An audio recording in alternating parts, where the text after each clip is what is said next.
Design United and its community of emerging designers and students of design paid tribute to artist and architect Robert Gordon Powell.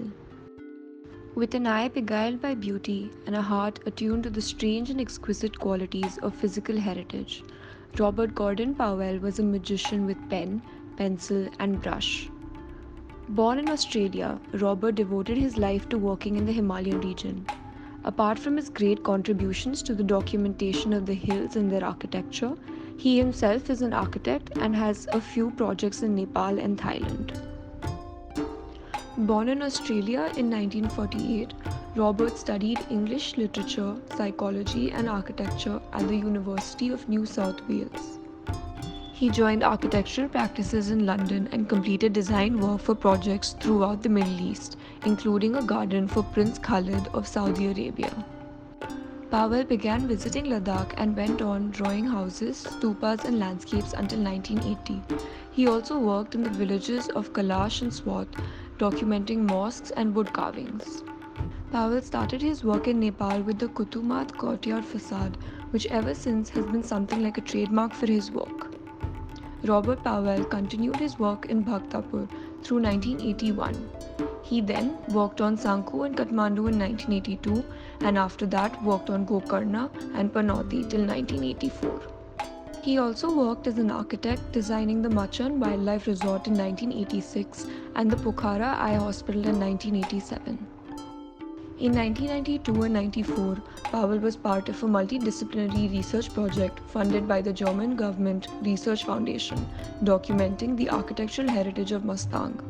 Until 2000, he worked on a number of Mustang scenes, an experience that encouraged him to make drawings of imaginary architecture. He also worked at the paper-making factory run by UNICEF in Bhaktapur, designing products from 1981 to 1999. After moving to Thailand with his wife, he started experimenting with acrylics. He also designed the Kamalaya Spa and Hotel and his house there. His Mustang and Bhaktapur paintings were exhibited at various prestigious exhibitions. A comprehensive collection of his paintings are compiled in his books Earth Door, Sky Door, and Himalayan Paintings. While sketching and experiencing life in Bengal, Robert heard that Ladakh had recently opened its borders to foreigners and decided to visit. However, his camera disappeared en route, which led him to intensively document everything through hand drawings. Thereon began his journey through the Himalayas, depicting architecture, culture, and landscape with the most intimate detail possible. He worked for the German government's largest development project in the world at the time, the restoration and conservation of the traditional city of Bhaktapur. Rob celebrated the rich red, white, and black colors painted and poured down on walls to call forth the protection of the gods on vulnerable building corners and doorways. He vividly highlighted the ram skulls and horns that are positioned above an opening to protect the inhabitants against malicious spirits. Michael O'Sullivan of the Washington Post said it well. Robert draws buildings in an animistic way that reveals something that lies beyond what can be seen. Here, artist Viraj has used a similar color palette and tried to demonstrate Robert's way of looking at old buildings. Robert's skills had arrived at a moment when the world had a thirst for all things Himalayan, including the Kathmandu Valley's 10 World Heritage Sites. Here, Atharva has used a similar color palette of Robert Powell that is rich red, white, and black, and tried to demonstrate Robert's way of looking at old building elevations of Bhaktapur differently. The artwork represents an amalgamation of thoughts projected after looking at the paintings from the perspective of the creator, Robert Powell. The story behind each of these tries to fill in the gaps between the way we see and how Robert Powell must have looked at them. The collage here has several stationary elements, whereas one of them are the eyes of the looker, which will always see the reflection of their own reality in them. According to Powell, in any traditional architecture, you see the passage of time, and that's what I found boring in modern architecture. There's nothing designed within the building to allow for the effect of time on a structure.